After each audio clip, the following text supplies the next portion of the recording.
Semenjak menjadi bagian dari Khilafah Utsmaniyah di masa Khalifah Salim II bin Sulaiman Al-Qanuni, Kesultanan Aceh berkembang menjadi kekuatan Islam yang sangat diperhitungkan di Asia Tenggara.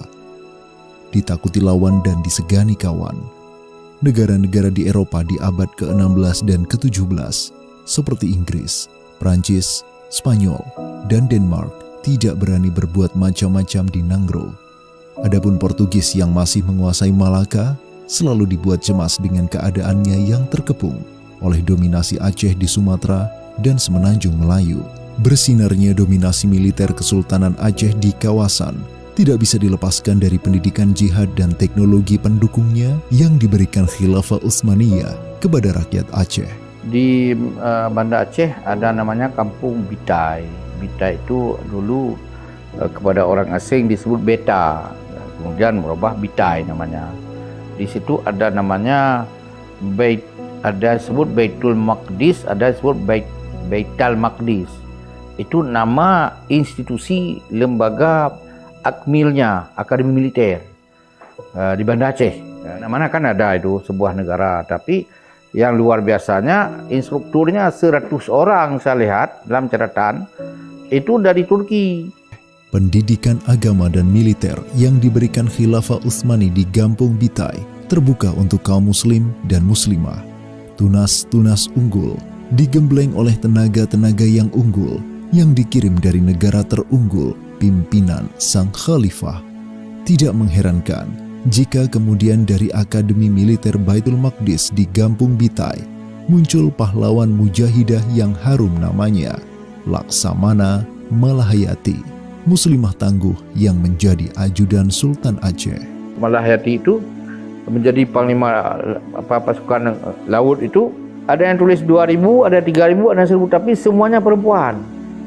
Dah ada lagi namanya Inong Balai, bahasa Aceh itu Inong Balai itu janda. Itu Inong Balai itu balai itu balai. Jadi sudah disebutlah janda itu dia pimpin. Armada Kesultanan Aceh yang dikdaya melibatkan semua elemen rakyat, mulai dari ulama, orang kaya, pedagang, sampai kaum muslimahnya, telah membawa Aceh menjadi negara yang maju, mulai dari dunia militer, ekonomi, politik, sampai semesta keilmuan dan budaya. Semua aspek tersebut ada di bawah payung syariat Islam yang mencapai puncak kegemilangannya di era Sultan Iskandar Muda. Ini kan abad ke-17, berarti tokoh sentral ataupun tokoh utamanya dalam pemerintahan Aceh Darussalam itu adalah Sultan Iskandar Muda. Adapun Sri Sultan Perkasa Alam Johan Berdaulat, anak daripada Sultan Ali Riayah Aisyah, ataupun cucu daripada Sultan Alauddin Saidil Mukammil. Ialah Sri Sultan Perkasa Alam Johan Berdaulat yang kuasanya bertahtakan Ratna Mutumanikam, Raja Islam yang beroleh martabat memerintahkan hukum dan adat di negeri Aceh Darussalam. Islam itu sendiri kan, itu sudah mendarah mendaging bagi Aceh sendiri, siapapun orangnya kan itu sudah bahagian dari kehidupan lah. Saya tidak tahu bagaimana memisahkan lagi ya, mana sistem pemerintah, mana adat, itu kan sudah menyatu sendiri kan. Jadi hingga itu sudah bahagian dari sistem pemerintahan, kita sebut begitu. Betapa kuatnya Sultan Iskandar Muda berpegang teguh kepada syariat Islam, sampai-sampai ia tak segan untuk menghukum segala pelaku penyelewengan hukum Allah dan Rasul-Nya. Bahkan, tatkala anaknya sendiri yang bernama Merah Pupok melanggar syariat, ayahnya sendirilah yang menjatuhkan hukuman. Sebagai orang Islam dia bilang anak Nabi, dikatakan kalau anakku Fatimah mencuri, aku yang potong tangan. Dia mau itu anak raja. Apa yang kurang anakku? Kamu semua dapat, kenapa kamu melakukan itu? Akhirnya dia bunuh. saya melaksanakan sendiri hukumannya. Coba bayangkan kalau bukan karena Islam begini, kamu sebut cabut, kita cari dia bukan Islam, oh dah ada di dunia itu.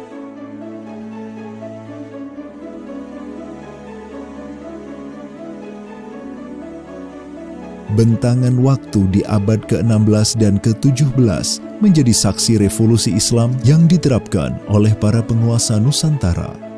Tidak berhenti di Aceh, Islam telah membangkitkan izah dan kemuliaan para sultan yang mengambil agama ini sebagai panduan utama kehidupan, mulai dari Banten dan Mataram di tanah Jawa, sampai ke Makassar dan Buton di sebelah timurnya.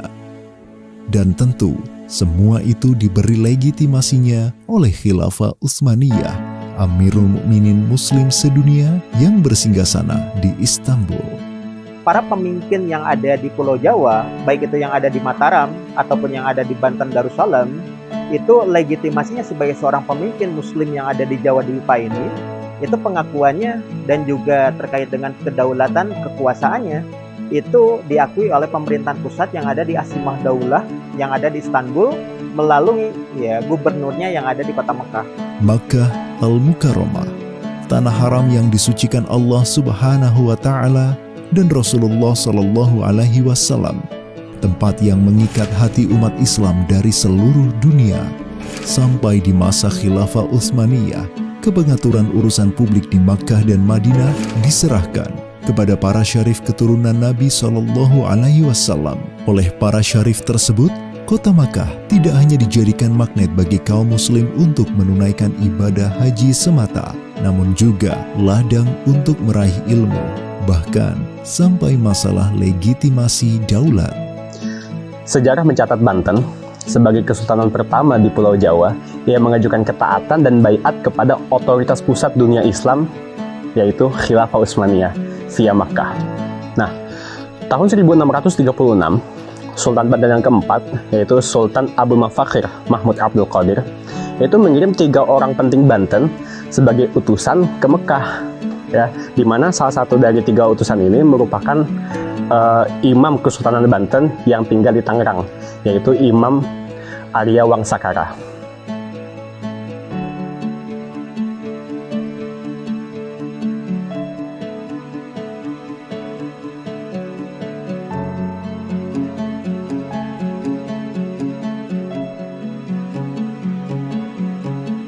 Nah, dalam manuskrip Sajarah Banten itu disebutkan bahwa para utusan Banten ini itu menemui seseorang di Mekah yang namanya adalah Syarif Jahid. Ternyata tingkat akurasi manuskrip ini cukup tinggi karena di waktu itu yang menjadi Syarif Mekah adalah seseorang yang bernama Syarif Zaid bin Muhsin Al-Hashimi. Nah, di mana menurut lidah orang Banten, Syarif Zaid ini disebut sebagai Syarif Jahid.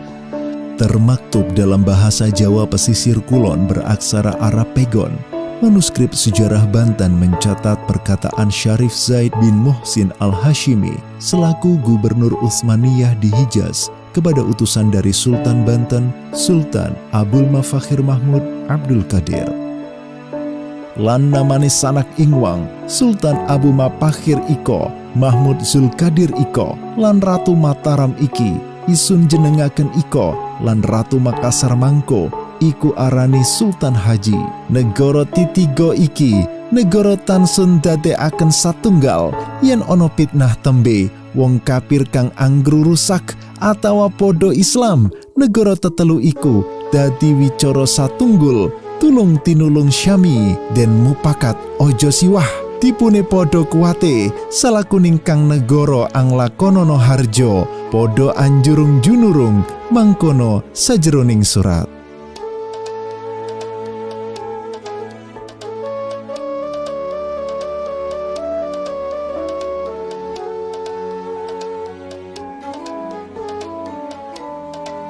Berjalan makin ke pedalaman Jawa, akan ditemui kekuasaan Islam yang juga sama dikdaya, Kesultanan Mataram. Didirikan oleh Panembahan Senopati Ingalogo, Mataram terus tumbuh menjadi pemerintahan yang berdaulat dan mencapai puncaknya di masa pemerintahan Sultan Agung Hanyokrokusumo. Sebagaimana Sultan Abul Mafakhir dari Banten, Sultan Agung juga mengirim utusan ke Syarif Zaid bin Muhsin al-Hashimi di Makkah pada tahun 1639.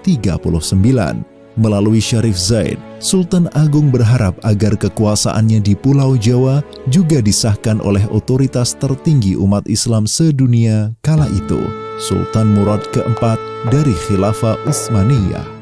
Oleh Syarif Makkah selaku wakil Khilafah Utsmaniyah, Sultan Agung ditahbiskan sebagai Sultan Abdullah Muhammad Maulana Al-Matarami disertai sebuah guci yang berisi air zam-zam.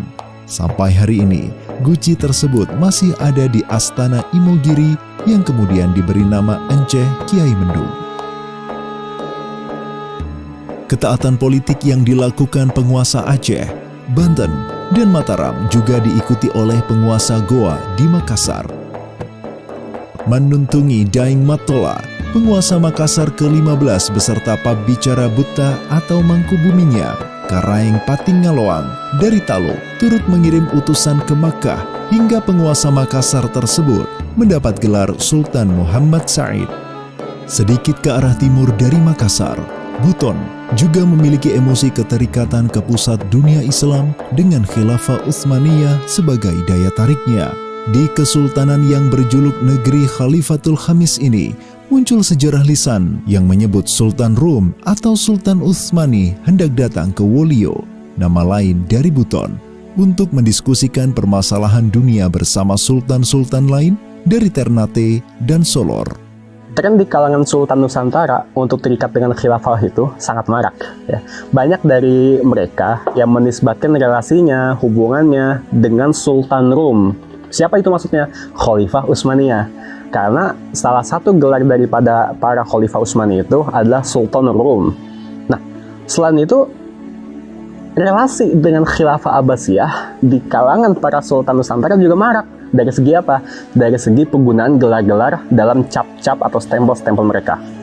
Ada sekitar 320-an orang sultan dan para pejabat kesultanan di Nusantara yang dia itu memakai gelar-gelar Khalifah Abbasiyah seperti Al-Mustanjid Billah, Al-Mutawakkil Allah, Al-Mu'tasim Billah, Al-Wafiq Billah, dan sebagainya. Dan ini merupakan penelitian yang dilakukan oleh Dr. Anabil Tegalop.